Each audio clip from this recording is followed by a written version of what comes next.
Welcome back to the Jackson Neill Podcast here on Saturday, July 28th, 2018, right here on SoundCloud, Stitcher, iTunes, and YouTube. Thank you so much for tuning in. Today I have a very special episode. I talked with Jeph Duarte of PoundingTheRock.com, the SB Nation site for the San Antonio Spurs, about Kawhi Leonard.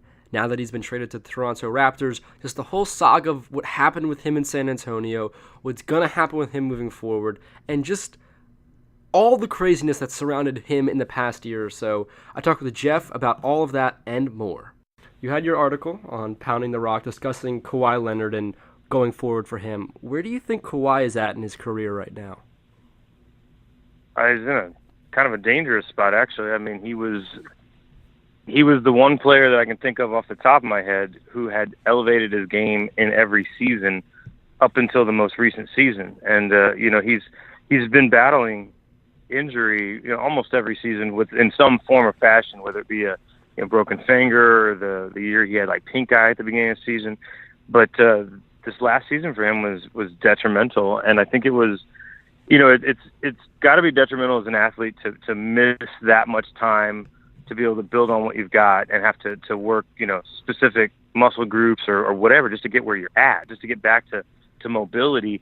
But on an emotional level, to feel like you can't play, and then whatever he was going through that caused so much of that rift, it seems like it's got to be emotional on some level, just to not communicate, to not participate, to isolate yourself, and then eventually just kind of withdraw completely. I think I'm hoping this is his worst season, and that next season he'll start to rebuild, because if this is not his worst season, then we've seen the end of Kawhi as a superstar.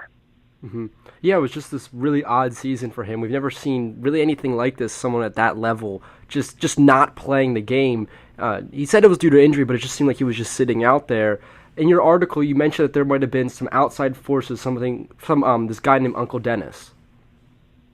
Yeah, his uncle apparently has taken over most of his management, or at least speaks for him. I know Kawhi's gotten rid of the management that he did have, and I know there was even some lawsuits that were in the paper about unpaid funds and things like that. And it just seems like people that are close to him and looking out for him, but not necessarily associated with the business side of basketball, are the ones, kind of pulling strings, the ones, making decisions, speaking for him. And in one of the pieces I read, that they were living out his wishes. Kawhi said he wanted to be in Los Angeles, so that's what they were making happen.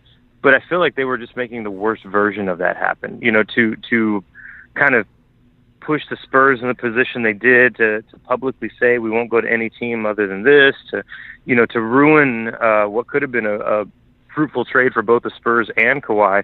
If what he had wanted was in fact to be traded to a specific team, that could have been managed. The Spurs have a history of behind closed door meetings and coming out and saying, this is what happened. And we don't always hear the particulars, but go back to LaMarcus a season ago, behind closed doors, he said he wanted to be traded, and he and Popovich had a conversation where they both ended up deciding he wanted to stay.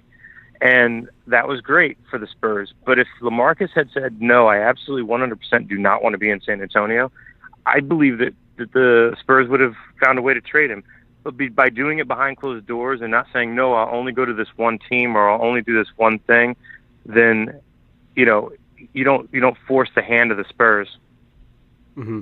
Exactly. Just from what it sounds like is that Kawhi over recently kind of put a lot of people in position who are very inexperienced with basketball and how to facilitate a trade or facilitate a basketball player's management. And because of that inexperience, it's really costing him in his career. I think so. I mean, already it's costing him. If he had gotten the Supermax, he's already given up $40 million by not being there. And if he wanted the Supermax, then he should have showed it in some form or fashion. So just by being traded, which he had a role in, because there's no way the Spurs would have traded Kawhi Leonard. There's no way that people are like, you know what, this guy's like the third best player in the league, but we're just going to trade him anyway. No one's trading Durant. No one's trading LeBron James. So he's given up $40 million by putting himself in a position of either requiring requesting or forcing a trade. And if he doesn't stay with Toronto for another season, then he can go on another contract, which essentially means he's losing like $80 million over the next, 4 to 5 years. Plus, he's already losing money in taxes for going to Toronto from San Antonio. And everyone's saying, yeah, but he can make that up in endorsements. He just got dropped from his endorsement deal, which may be a blessing for him if he gets a better deal. But again, if he doesn't play a game next season or doesn't play enough games, who's going to want to give him like a really great endorsement deal? I mean, I have no doubt he'll get a deal. He's a star, but is he going to get the most he could for his money?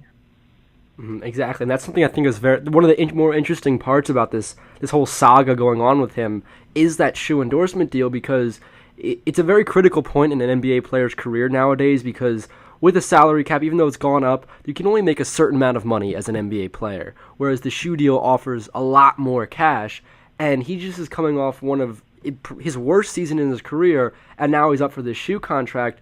Is there any way you think he gets a superstar level deal, or are endorsers not even coming close to him?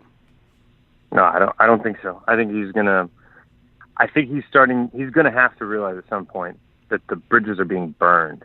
He's losing money as a player. He's losing credibility as a player. If he doesn't come out next year looking like 100% Kawhi Leonard, what's he going to get offered next year? Toronto doesn't have to offer him a max. No other team will have to offer him a max. If he really wanted to go to the Lakers next year, and he's already made it so clear that he'll only go to the Lakers, why would they offer him the max? They can offer him less. Because if he turns it down, everybody else knows he doesn't want to be there. So he's really pigeoned himself. He's really locked himself into this whole Los Angeles thing. And I read something later that said, well, now that LeBron's a Laker, he doesn't want to be a Laker. He wants to be a Clipper. So he wanted to go to a off team, like a 11th, 12th seeded team from last year, and be the lone superstar. Like, why? Because I thought he wanted to go to Lakers to work with LeBron. I thought he was looking for the big three kind of a thing. But apparently, one of the rumors is he doesn't want to be a Laker. He wants to be a Clipper now. And it's like, well, so you want to go to a team that was 12th, I believe, last year? Just lost. I mean, in the last 2 years, have lost all their superstars. Their big three are all gone. So I don't know. I've never seen a guy say, you know what I really want? I really want to go to a terrible team and be the only highly paid guy. Mm-hmm. Well, if that's the case, why didn't you stay in San Antonio where you were the only highly paid guy and you didn't have to be terrible? You still could have been the superstar. I don't think LaMarcus was taking that spotlight. I think LaMarcus stepped up in a way that I don't think anybody expected a player to step up. I think if you had said at the beginning of last season, Kawhi Leonard's going to play 9 games, not one person would have said, yeah, but you know what? They'll still make the playoffs and they'll come pretty close to that 50-win match. I don't think so. I think LaMarcus stepped up in a way that nobody would have seen it coming. I think now, if Kawhi had stayed, Greg Popovich would have had more ways to put people on the floor to work with LaMarcus, to work with Kawhi, to really build a almost 2 leaders. You could have had a first string and a second string built off of both of those guys, and they could have interchanged who's really the floor general at that point, and the focal point on the floor. And I think the Spurs managed to kind of almost maintain that by bringing in DeMar DeRozan. I think, you've got, 2 guys who score 20 plus, a Rudy Gay who can score 10 to 15. I mean, you got 3 guys in your starting lineup that might score 55 points a game, and you still have some really defensive-minded guys. I mean, they brought in Portal. They brought in, they had Murray. I mean, that's going to be a really good starting lineup for the Spurs.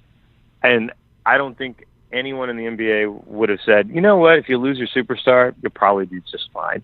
But they did it with Tim Duncan, and now they're about to prove it with Kawhi Leonard. And I really think Kawhi, if the Spurs do better next season without him, it's going to show you what they're capable of, and it's going to show you what he lost out on, honestly. Exactly. He's, the Spurs are one of the best organizations, arguably the best organization in all of professional sports. And just wrapping this up about Kawhi, something I saw in your article that I think it just comes down to basically all of Kawhi's issues is that he's silent on so many things. By being silent, he allows all these other rumors and sources and everything to get differing stories on where he wants to go, what he wants to do. Since he's silent, he might not get the best shoe deal. It seems like by him not stepping up and having a voice in the media and a voice in general, he's costing himself money and opportunities in his career. Absolutely. And I think San Antonio was the market where that could have worked for him. I think, he still had a shoe deal and he was in San Antonio. He was doing a Gatorade spot last year and he was in San Antonio. I think he could have done anything he's saying he wants to do. He could have accomplished in San Antonio and still won more championships. But as a result, I think you're going to see him floundering to get everything from here on out. And it's totally the silence of not being able to tell those he's closest to. I think this is a bad idea.